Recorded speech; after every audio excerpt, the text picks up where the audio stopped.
In January, Republicans in Congress find their numbers even smaller, and there will be a Democrat in the White House. Before then, there may be votes even this week on bailouts for the auto industry. And here with us today to talk about what's ahead, Dallas Republican Congressman Jeb Hensarling, and we're joined in the studio by Gromer Jeffers of the Dallas Morning News, and also in Washington, Todd Gilman of the Dallas Morning News is joining us as well in some of the questions. Congressman Hensarling, great to see you. Thanks for stopping in. Thanks for having me. You may be back in session by Wednesday or Thursday, we hear, with the potential bills of a bailout for the big three automakers. So you're against that. Why? Well, first, let me say what I'm for. Okay. I mean, the economy clearly is in a world of hurt. What we need to do, though, to get the economy moving is not pick winners and losers. What we need to do is get, number one, more capital into the system. I would reduce the capital gains rate to 0 for 2 years. I mean, that's the tax on jobs and investment. We need more jobs, we need more investment. Second of all, I would repeal the huge tax increase, $3,000 per Texas family, that was written into the last budget, which we will see come into its full force over the next 2 years. There's a number of other things we can do to help our small businesses, but Detroit is essentially not a victim of the current financial crisis. They're a victim of two things. Number one, they pay 2/3 more for their labor than their competitors. They won't stand up to the huge labor union bosses. And second of all, on any consumer satisfaction survey, they rank at the bottom of the list. So, Brad, they're producing products that by and large people don't like, and they're charging high prices for them. If we're going to spend $50 billion, let's spend it on small business, the job creator in Texas and America. Robert? But isn't there a threat that the big three can go away and all those jobs? I mean, the automakers have been a source of just millions of jobs for decades now. And what do you do about that? Well, Grover, where are the jobs coming from to make up for the jobs in Detroit? Number one, if you give them this money, how do you know that they will succeed in the first place? They've already lost a lot of jobs in Detroit. Second of all, the average small business in America is capitalized with $25,000. You're looking in total at a $50 billion package, and if I did the math right, you could use that money to start 2 million small businesses where 3/4 of the jobs come from. I mean, we've got, you know, a transmission repair shop in Mesquite that nobody's heard of. We've got a barbecue stand in Athens, Texas that nobody's heard of, but they create jobs. They can't afford lobbyists in Washington, D.C. Why do you bail out the big three automakers, but you don't bail out the little guy? Okay, let me pause there. Todd?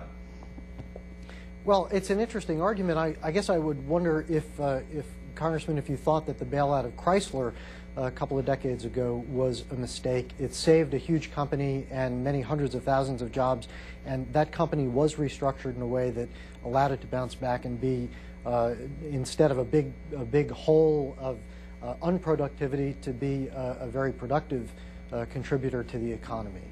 Well, one side, I believe that Chrysler is probably a great German company now, so we can argue about whether or not we were successful in that regard. But what was different in the Chrysler case, which I think you probably know, is that these union contracts were restructured. And lots of people ended up being laid off. The management, some of the management was changed.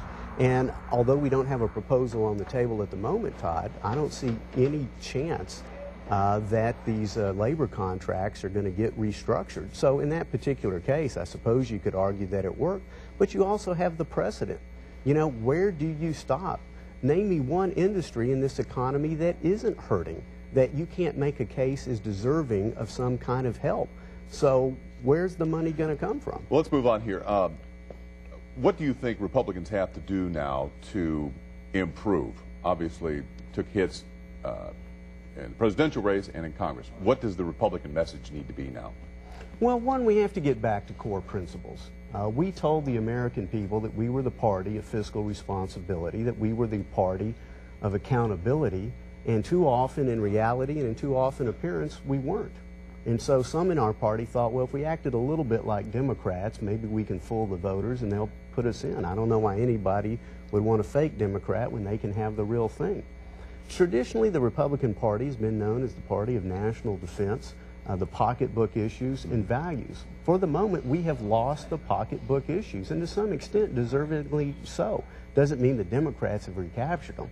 I mean, Democrats, nobody expects them to be fiscally responsible. It's not what they do. It's not a core part of their brand. It is for us, and we've lost it. A couple of minutes left, Gromer.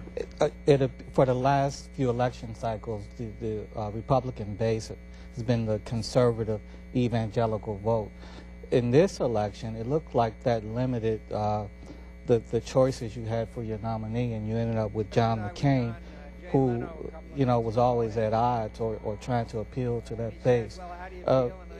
Is it wise to go into future elections with a base that represents such a small slither of the American electorate? How do you expand your base to include more? I mean, do you need to be more moderate?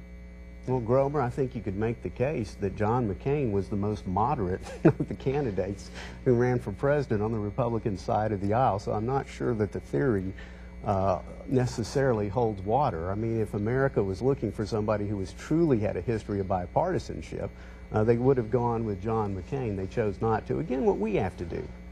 Our principles don't change, but our messengers have to change. And we have to talk not just to people's head, but to their heart, and make sure that they know that we understand the struggling single mother trying to scrape up money for the rent, the retirees concerned about the 401k decimation he's seen, and that guy who's working at the transmission shop who wants the American dream of opening his own. That's the challenge for a Republican. We got just about a minute left before you leave. A political question. If Senator Hutchison quits, will you run for that open Senate?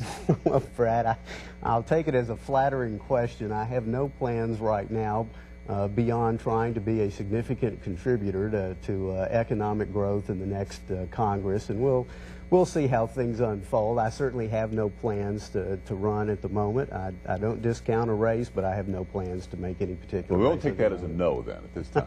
lot needs to be unfolding as yet. Thank you very much for your time. Thanks for having me. When Inside Texas Politics returns around